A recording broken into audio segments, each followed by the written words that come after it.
We New York, we very resilient. We don't play, we scrappy. So this team represents us. This is what New York is about. This is where King Kong died. Alcohol, right? All right, so now we're going to fast forward to the beginning closing moments of this game. JB with a nice hedge and recover. Check out Towns, completely caught in the screen right here. And Brown has a clear drive right here. But look at Mitch. This is why Joe Mazzulla wanted to get him out of the game. He knows Mitch was low-key fucking with his stars. They did not want to drive and play more into their game, because if he drove, now Josh Hart has to stunt in more. Other players might have to double. Then that's when their shooters open up. That's their normal flow. That's their normal game. But Mitch was in their heads. And keep in mind, they were already cold from three. And you couldn't be any more wide open than that. But going back to Mitch, he was definitely in their heads, because now Mazzulla in the next few plays, oh man, they fouled Mitch 3 times. Even though they had 3 fouls to give before they got into the bonus, they wasted all of them on Mitch. And this did come back to haunt them, because Al Horford, with the Knicks up 1, he had to be careful the way he guarded Brunson right here. They didn't want to send him to the line off rip. Mitch really fucked with their heads, because to give away 3 fouls like that in a game that's coming down to the wire, when your team is cold, it really put them in a compromised position.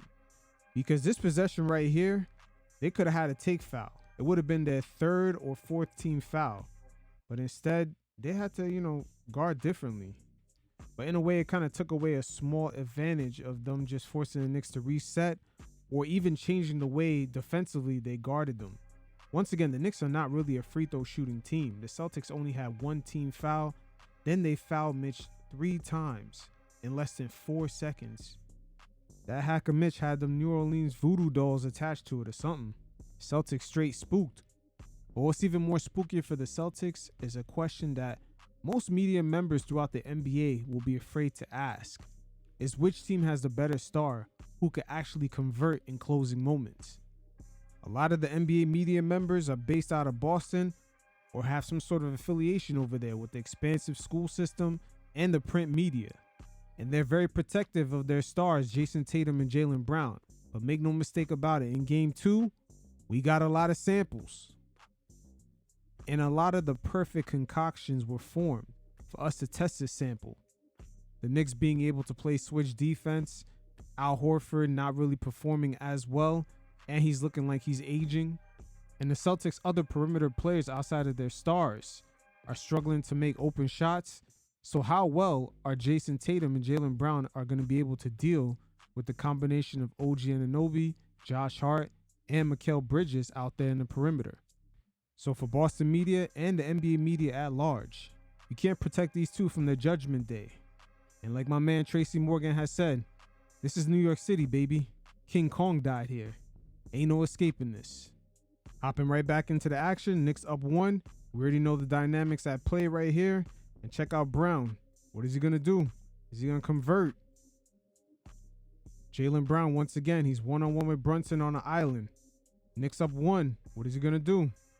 Settles for a tough shot. This is where Brunson got him beat. And it's going to be a real uncomfortable conversation to have going into next season as to which team has the best player in closing moments. You got the reigning finals MVP throwing up 2 questionable shots right there. He didn't generate any space. He didn't utilize his size to his advantage. And even taking the ball to the cup in that first possession, his finishing ability looked a little off. JB, on the other hand, it's just no hesitation. He knows the Celtics right here in the bonus and completely takes it to them. Brunson has certain intangibles you're just not going to see on a draft sheet. And Jaylen Brown and Jason Tatum, they had the resume coming into the league as well as the athletic and raw talent. But Brunson, man, that is a fucking winner. And something right here you fellas might not have noticed when the game ended. Notice Brunson. He's waiting to hear that buzzer.